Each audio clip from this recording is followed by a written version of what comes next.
नमस्कार, मैं हूं पीयूष त्रिपाठी और आप देख रहे हैं हमारा विशेष कार्यक्रम सितारे हमारे। आप सभी दर्शकों का इस कार्यक्रम में स्वागत है। दोस्तों, आज हम बात करेंगे आज के पंचांग के व्रत त्योहार की, साथ ही हम आपको आपका राशिफल भी बताएंगे। और आज चर्चा करने वाले हैं चंद्रघंटा की। कहते हैं प्रथम शैलपुत्री, द्वितीय ब्रह्मचारिणी, तृतीयम चंद्रघंटेति। यानी ब्रह्मचर्य का परिणाम भगवती चंद्रघंटा की सिद्धि है। तो आप चंद्रघंटा की सिद्धि कैसे मिलेगी, इस पर चर्चा करेंगे। इसके अलावा आपके फ़ोन कॉल्स होंगे, आप सीधे फ़ोन करके अपने प्रश्न पूछ सकते हैं। हमारा फ़ोन नंबर है 07714008777। अब से आधे घंटे तक लगातार ये फ़ोन लाइन खुली रहेगी और हमें आपके फ़ोन का इंतज़ार रहेगा। तो चलिए दोस्तों, कार्यक्रम की शुरुआत करते हैं और जानते हैं आज का पंचांग। आज शुभ संमत 2077 शकुन 1942 सूर्य दक्षिणायन का आश्विन महीने के शुक्ल पक्ष तृतीया तिथि है और दिन सोमवार। आज तृतीया दोपहर को 2:08 तक। आज विशाखा नक्षत्र होंगे दिन को 6:08 तक। आज चंद्रमा वृश्चिक राशि में होंगे। आज का राहु काल 7:28 से 8:55 तक होगा। तो दोस्तों, ये तो था पंचांग। और अब बात करते हैं भगवती के तीसरे स्वरूप यानी प्रथमम शैलपुत्री, द्वितीय ब्रह्मचारिणी, तृतीयम चंद्रघंटेति कि माँ चंद्रघंटा की उपासना कैसे करें। असल में हम देखें तो हमारे यहाँ नवरात्रि जो है वो क्रमशः शक्ति का पूजन है। ये क्रमशः शब्द बड़ा महत्वपूर्ण है। जब हम माँ शैलपुत्री की पूजा करते हैं तो हमें आगे फिर ब्रह्मचारिणी की पूजा का अधिकार मिलता है, और जब ब्रह्मचारिणी की ब्रह्मचर्य का पालन करते हैं तो फिर माँ चंद्रघंटा की उपासना का अधिकार मिलता है। तो माँ चंद्रघंटा ब्रह्मचर्य से उत्पन्न होने वाली तीव्र शक्तियों की स्वामिनी है, जिसके घंटानाद से सारे शत्रु भागते हैं और दैत्य भयभीत होते हैं। सभी प्रकार से समृद्धि को देने वाली, सब प्रकार से निर्भय करने वाली, संतति की रक्षा करने वाली माँ चंद्रघंटा के स्वरूप की पूजा से संतान से संबंधित सारे कष्टों की निवृत्ति होती है, आत्मविश्वास बढ़ता है, जीवन के सभी क्षेत्रों में अच्छी सफलताएं मिलती है। मगर याद रखिए कि ये बिना ब्रह्मचर्य के पालन के नहीं आता। हाँ, भगवती की कृपा से कुशलता, वीरता की प्राप्ति होती है और जिसके कारण आने वाले जीवन में सारी कठिनाइयाँ दूर हो जाती हैं। तो माँ चंद्रघंटा की पूजा कैसे करना चाहिए। हमारे यहाँ पे मूलाधार, स्वाधिष्ठान, मणिपूरक, अनाहत, विशुद्ध, आज्ञा 6 चक्र होते हैं। क्रमशः हम एक दिन एक एक चक्र में भगवती का उपासन करते हैं। पहले दिन हम मूलाधार चक्र में, फिर स्वाधिष्ठान, फिर मणिपूरक चक्र में भगवती चंद्रघंटा की पूजा होती है। चूँकि माँ सतोगुणी है, तमोगुणी है, तो माँ चंद्रघंटा की पूजा अपने यथाशक्ति करना चाहिए। सबसे पहले कहते हैं कि माता की प्रियता के लिए सबसे पहले तो स्नान कर लें। सूर्योदय से पहले भगवान सूर्य को अर्घ्य दे दें। आदित्य हृदय स्तोत्र का पाठ करें नित्य क्रिया से निवृत्त होने के बाद, और फिर सभी आवाहित देवताओं का पूजन करने के बाद माँ चंद्रघंटा का ध्यान करें। माँ चंद्रघंटा के लिए अर्घ्य, पाद्याचमनी, षोडशोपचार से पूजा करें और लाल फूलों से भगवती का आभरण करें। भगवती का ये जो स्वरूप है ये तमस स्वरूप है और सभी प्रकार की सिद्धियों को देने वाली है। ऐसे कहते हैं कि माता का सारा स्वरूप ही तमस स्वरूप है और इसमें हम वीर भाव से भगवती का ध्यान करते हैं। तो जो कोई भी माँ चंद्रघंटा की उपासना करेगा उसकी सभी मनोकामनाएं पूर्ण होंगी। तो दोस्तों, ये तो था चंद्रघंटा की उपासना का विधान। इस दिन आप लाल फूलों से भगवती का आभरण करें, लाल वस्त्र चढ़ाएं और सुंदर मूंग के हलवे का भोग लगाकर बच्चों में बांटें तो सब बढ़िया होगा। अब बात कर लेते हैं राशियों की। राशियों का सफ़र शुरू करें, मगर उससे पहले हम अपने सभी दर्शकों से गुजारिश करते हैं कि आप हमारे इस कार्यक्रम को देख रहे हैं तो कोशिश करें आप अधिक से अधिक हमारे इस कार्यक्रम को शेयर कर दें अपनी वॉल पर, ताकि ज़्यादा से ज़्यादा लोग इस कार्यक्रम को देख सकें। वैसे हमारे फेसबुक लाइव के सभी दर्शकों का स्वागत है। अब 12 राशियों का सफ़र शुरू करते हैं और जानते हैं मेष यानी अरीस की। इस राशि वाले जातकों के लिए देखते हैं कि आज का दिन इनके लिए कैसा रहेगा। सबसे पहले तो मेष राशि वाले जातकों के लिए देखें कि मंगल की स्थितियां कैसी हैं। मंगल लग्नेश होकर के 12वें बैठे हैं। मतलब सबसे पहली बात कि आप अपनी सेहत का ध्यान रखें। दूसरी बात, इस राशि में जो दूसरा महत्वपूर्ण तथ्य है वो है कि आप की राहु की स्थिति तीसरे स्थान में है, तो बहुत अधिक डाइवर्शंस दिखाई पड़ते हैं, तो आपकी एकाग्रता बढ़िया होनी चाहिए। माँ शक्ति का उपासन है, इसलिए नित्यचर्या में किसी प्रकार की असुविधा या अनियमितता ना हो, इस बात का विशेष ध्यान रखें। शनि दशम स्थान में है, बड़ों का आशीष मिल ही रहा है। सातवें स्थान में सूर्य बुध है। आप अपने लाइफ पार्टनर की सेहत का जरूर ध्यान रखें, क्योंकि रोगेश इस समय सातवें स्थान में है और सप्तमें शुक्र इस समय पंचम स्थान में। मुझे ऐसा लगता है कि लाइफ पार्टनर के साथ कोई भी बिजनेस करे तो अच्छा रहेगा। कुछ परेशानियां भी हैं। आठवें स्थान में चंद्रमा केतु है। चतुर्थ चंद्रमा आठवें स्थान में है, तो मुझे ऐसा लगता है परिवार को लेकर चिंतित हो सकते हैं और कुछ यात्राएं हैं जिन्हें आपको पेंडिंग रखना चाहिए। क्या करें जिससे आज का दिन बेहतर हो जाए? करें एक छोटा सा उपाय। आप नारियल से बनी हुई मिठाइयाँ माता के मंदिर में चढ़ाएं, बच्चों में बांटें। माँ का श्रृंगार मैंने कहा लाल फूलों से करें तो आज का दिन बेहतर होगा। अब बात कर लेते हैं दोस्तों वृषभ यानी टॉरस की। इस राशि वाले जातकों के लिए देखते हैं कि इस समय जो ग्रहों की स्थितियां हैं वो बताती हैं कि भाई आप भाग्य स्थान में पड़े हुए हैं। शनि जो बताते हैं सब प्रकार की आध्यात्मिकता आपके लिए बेहतर होगी। लग्न में राहु है, मेस्मराइज करने वाली पॉपुलरिटी है। 11वें स्थान में मंगल है, जबरदस्त एनर्जी। उस एनर्जी को चैनलाइज करना ही इस राशि में सबसे बड़ा काम होगा। चौथे स्थान के शुक्र हैं, मुझे लगता है भूमि वाहन मकान के योग बन रहे हैं। हो सकता है लोन लेकर के आप कोई मकान लेना चाहिए। अच्छी बात की सावधानी क्या है कि बेवजह की बातों से आपको बचना चाहिए, क्योंकि बृहस्पति अष्टम स्थान में है। क्या करें? आज नारियल से बनी मिठाइयों का भोग लगाएं। माता के मंदिर में लाल फूल का आभरण करें। माता के मंदिर में जाकर दुर्गा स्तुति का पाठ करें तो आज का दिन बेहतर होगा। अब बात कर लेते हैं दोस्तों मिथुन राशि की। इस राशि में राहु 12वें स्थान में है, तो सबसे पहले तो खर्च को नियंत्रित करना चाहिए। दूसरा, आकस्मिकता बिल्कुल भी न रहे। बेवजह के तनाव से अपने आप को बचाकर चलें। शनि अष्टम स्थान में है, विवादों से भी बचाकर चलना चाहिए।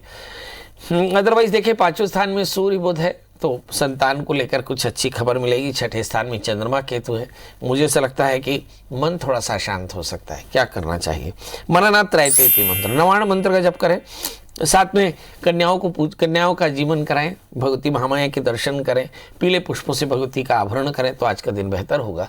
अब बात कर लेते हैं दोस्तों कर्क राशि की। इस राशि के स्वामी चंद्रमा होते हैं और चंद्रमा इस समय केतु के साथ में है।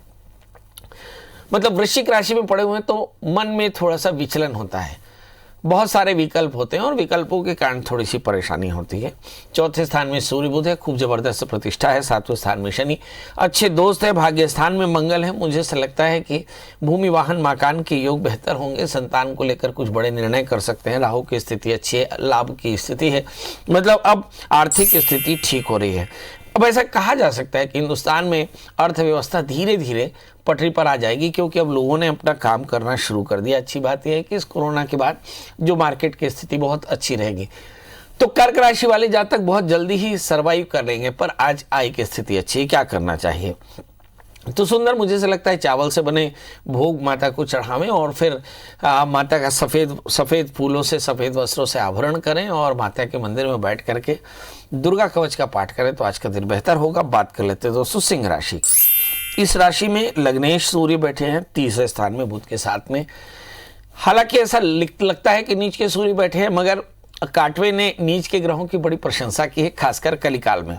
काटवे का कहना है कि जब सामाजिक मूल्य बेहतर को बेहतर करने के हों तो उस स्थिति में नीच के ग्रह जो हैं वो आपको अपयश देते हैं। बट जब सामाजिक मूल्य नीचे आ जाएं तो फिर नीच के ग्रह अच्छा फल देते हैं। तो कहते हैं कि नीचस्थ सूर्य जो है वो राजयोग देता है। मतलब सिंह राशि वाले जातकों के लिए समय बहुत अच्छा है। हालांकि इसमें बहुत सारी बातें कही जा सकती हैं, मगर ऐसा शास्त्र कहता है। चंद्रमा द्वादशेष होकर के वृश्चिक राशि में 4थे स्थान में, कलह की संभावनाएं बनती। कलह से अपने आप को बचाकर चलना चाहिए। राहु और केतु 7वें और लग्न में बैठे हैं, तो अपने टैलेंट को एक्सप्लोर करें और चापलूस मित्रों से बचकर रहना चाहिए। क्या करें? तो इस राशि वाले जातकों के लिए एक बात कही कि धार्मिक कार्यों में मन लगाएं, सदाचारी रहें और फिर मूंग से बनी हुई मिठाइयाँ माता के मंदिर में चढ़ाएं तो आज का दिन बेहतर होगा। और याद रखें नवार्ण मंत्र का जप करते रहें। बात कर लेते हैं दोस्तों कन्या यानी वर्गो यानी मेरी राशि की। इस राशि में भी आज कुछ लिखा है जी, लिखा है इस राशि में लिखा है कि भाई लग्नेश धारा स्थान में संपत्ति का योग है। 12वें स्थान में शुक्र है। खर्च पर नियंत्रण करना होगा। द्वितीय शुक्र 12वें स्थान में है। अगर सांस की परेशानी हो तो अच्छे डॉक्टर को दिखाएं। तीसरे स्थान में चंद्रमा केतु है, थोड़ी सी सनक हो सकती है, सनक से अपने आप को बचाकर चलना पड़ेगा। चौथे स्थान में बृहस्पति है, पारिवारिक कलह बिल्कुल ना करें। पांचवें स्थान में शनि है। पार्टनर्स और लाइफ पार्टनर या फ्रेंड्स के साथ में किसी प्रकार का विवाद आपके लिए अच्छा नहीं होगा। अच्छे दोस्त हैं, मतलब आज का दिन आपके लिए बेहतर होगा। भाग्य स्थान में राहु, उलझने लगातार हो सकती है, करना क्या चाहिए। तो इस चांदी का कोई आर्टिकल जो है वो माता को चढ़ाएं, सफ़ेद फूलों से आभरण करें, दूध से बनी मिठाइयाँ माता के मंदिर में चढ़ाकर दुर्गा स्तुति का पाठ करें तो आज का दिन बेहतर होगा। तो दोस्तों ये तो था मेष से लेकर के कन्या का हाल। अभी बाकी है तुला से लेकर मीन का हाल। आपके प्रश्नों का जवाब हम चर्चा कर रहे हैं माता के तीसरे स्वरूप चंद्रघंटा की, जो ब्रह्मचर्य से उत्पन्न शक्ति, जो संसार में तेजस फैलाती है, जो संतत्यावरोध दूर करती है, जो प्रजा के रूप में, बालक के रूप में आपकी रक्षा करती है, जो शिव का वर्ण करती है। ऐसे चंद्रघंटा की साधना कैसे करें? तो सात्विक भाव से, मातृभाव से माता चंद्रघंटा की पूजा करें, सफ़ेद फूलों से, लाल फूलों से भगवती का आवरण करें तो सब कुछ बेहतर होता है। ऐसा हमने आज चंद्रघंटा की पूजा में बताया। हम अपने सभी फेसबुक लाइव और अपने यूट्यूब के और साथ में हमारे चैनल के सभी दर्शकों से आग्रह करते हैं कि अभी तक आप फेसबुक लाइव में अब नहीं आए हो तो ibc24.in के फेसबुक लाइव शो में आएँ और वहाँ अपनी डेट ऑफ बर्थ, टाइम और प्लेस रख दें और इस कार्यक्रम को अधिक से अधिक अपने वॉल पर शेयर करें ताकि आपके दोस्त भी देख सकते हैं। चलिए बात कर लेते हैं तुला राशि की। इस राशि के जातक बहुत देर से इंतजार कर रहे हैं, लग्न में सूर्य बुध पड़े हुए हैं। ऐसा बोलते हैं ये बुधादित्य योग है। हालांकि ये भी कहा जाता है कि नीच के सूर्य लग्न में बैठे तो क्या होगा, पर ये याद रखिए कि एकादशी सूर्य बुध के साथ में बैठे हैं तो अच्छा होगा। भाग्येश लग्न में तो ढेर सारे अवसर आपको मिलते हैं। चंद्रमा केतु के साथ में बैठे हुए हैं, मतलब किसी भी प्रकार के विवादों से अपने आप को बचाकर चलना होगा। यात्रा के बीच थोड़ी सावधान रहें। यहाँ पर तीसरे स्थान में बृहस्पति है, सदा सहायता काम आएंगी। चौथे स्थान के शनि है, परिवार को लेकर के कुछ बेहतर सोच पाएंगे और कर पाएंगे। इस राशि में करना सावधानी क्या चाहिए, तो इस राशि में लिखा है कि भाई छठे स्थान के मंगल है, लाइफ पार्टनर की सेहत का ध्यान करें, बेवजह विवाद न करें। लाभ की स्थिति है, लाभ की स्थिति को अधिक से अधिक एक्सप्लोर करने के लिए प्रयास करना चाहिए। आज क्या करें? आज माता के मंदिर में घी का दिया जलाएं, दुर्गा स्तुति का पाठ करें और साथ में गाय को हरा चारा खिलाएं तो आज का दिन बेहतर होगा। बात कर लेते हैं दोस्तों वृश्चिक राशि की। अब इस राशि में हम देखें कि लग्न में केतु बैठे हुए हैं और सातवें स्थान में राहु, मतलब इस राशि वाले जातकों के लिए पहली फुर्सत में जो बात निकलती है वो ये कि भाई किसी भी प्रकार से फ्रॉड लोगों से दूर रहें, ये बहुत ज़रूरी होगा। तीसरे स्थान में शनि, अपने स्वभाव का एरोगेंस, मुझे से लगता है बहुत ज़्यादा इमोशनल भी हो सकते हैं, तो इमोशनल होने से भी काम बिगड़ेगा। चौथे पांचवें स्थान में पड़े हुए इस समय मंगल जो बताते हैं कि एनर्जी को सही तरह से चैनलाइज करें। संतान को लेकर थोड़ी चिंता हो सकती है। 12वें स्थान में सूर्य बुध पड़े हैं जो बताते हैं खर्च थोड़ा सा ज़्यादा होगा, नींद की परेशानी हो सकती है। थोड़ा सा वर्कआउट करें, माता के मंदिर में मीठी रोटी भोग लगाकर गरीबों को खिलाएं तो आज का दिन बेहतर होगा। बात कर लेते हैं दोस्तों धनु यानी से एक्सपीरियंस की, जिसके लग्न में बृहस्पति बैठे हैं, 11वें स्थान में सूर्य बुध, जो बताते हैं कि लाभ की स्थिति है, क्योंकि ग्रह जब 11वें स्थान में बैठते हैं तो काफ़ी हद तक लाभ होता है, सिवाय शुक्र के, ऐसा मैंने देखा। अब इस राशि में धन स्थान में शनि है, मुझे ऐसा लगता है कुछ लोग प्रॉपर्टी खरीद सकते हैं, कुछ लोगों को सामाजिक प्रतिष्ठा जबरदस्त होगी क्योंकि सामाजिक सरोकार होगा। चौथे स्थान में मंगल पड़े हैं, छठे स्थान में राहु है। मुझे ऐसा लगता है कि शत्रु बाधा, ऋण की बाधा या फिर रोग बाधा, ऋण, रोग और शत्रु बाधा से आप थोड़े से चिंतित हो सकते हैं। हो सकता है कि ये ना भी हो मगर आप चिंतित हैं। इनसे दूर होने के लिए करना क्या चाहिए, तो फिर ऐसे बोलते हैं स्वाश्रितम रक्षणं करोति यह माया इति।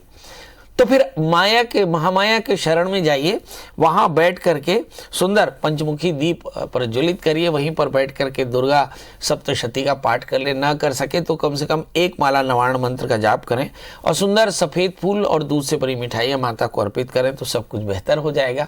अब बात कर लेते हैं दोस्तों मकर राशि की। इस राशि में भी हम देखते हैं कि सब कुछ बेहतर है क्योंकि शनि लग्न में है और शनि एक मांदी ग्रह है। कहते हैं कि शनि जब बैठता है तो काफ़ी असरदार होता है, इसलिए लोग 7.5 शनि या 2.5 शनि से डरते भी हैं या शनि के विंशोत्तरी से डरते, पर शनि आपके लिए अच्छे लग्न में बैठे हैं तो मकर राशि वाले जातकों के लिए शनि का प्रभाव बेहतर है।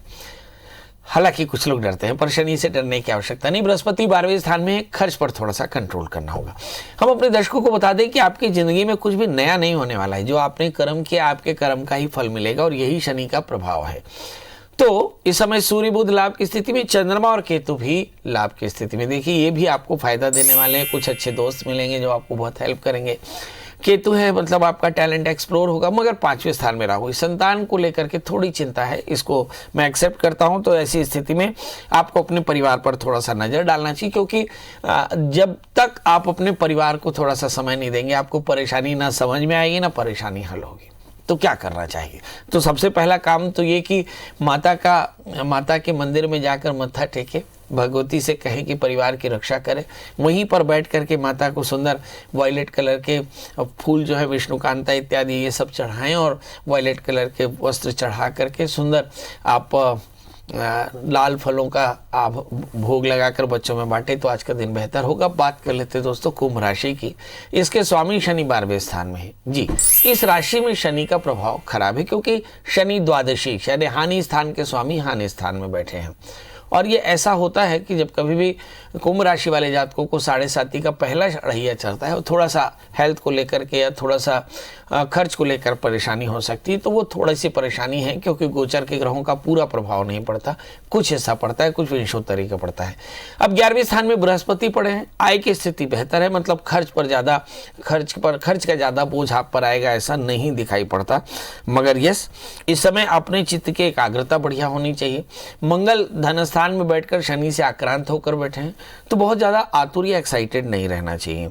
यहाँ पर हम चौथे स्थान में राहु को देखें तो मुझे ऐसा लगता है परिवार में थोड़ा सा आपको ज़्यादा ध्यान देने की जरूरत है। यहाँ पे 7वें स्थान में शुक्र है, अच्छे दोस्त है, और इसके अलावा भाग्य स्थान में सूर्य बुध है, अच्छे दोस्तों के साथ बढ़िया काम हो सकता है। क्या करना चाहिए? तो इस राशि वाले जातकों के लिए चाहिए कि माँ चंद्रघंटा की उपासना करें और सुंदर कुंवारी कन्याओं को भोजन कराएं, वहाँ पे दुर्गा कवच का पाठ कर लें, तो आपके लिए आज का दिन बेहतर होगा। बात कर लेते हैं दोस्तों मीन राशि की। माँ चंद्रघंटा की पूजा इस राशि में भी करना चाहिए, क्योंकि लग्न में मंगल पड़े हैं, एनर्जी का सही तरह से आज इस्तेमाल करना होगा। 11वें स्थान में शनि है तो लाभ की स्थिति है, यहाँ पर दशम स्थान में बृहस्पति है, कामकाज आपका बढ़िया है। धन स्थान में 3रे स्थान में पड़े हुए राहु, जो बताते हैं कि मन में चंचलता या मन में कभी बहुत तरह के विकल्प, ये आपके लिए पैनिक हो सकते हैं। करना क्या चाहिए? तो बड़ा आसान है, आज तिल से बनी हुई लड्डुओं का भोग लगाएं, वहीं पर बैठ करके माता का सुंदर वायलेट कलर के कपड़े चढ़ाएं, और साथ में नीले फूलों से भगवती का आभरण करें, तो आज का दिन बेहतर होगा। तो दोस्तों ये तो था कि मेष से लेकर मीन का हाल।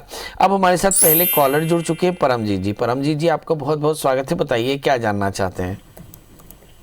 पंडित जी नमस्ते। जी नमस्कार परमजीत जी।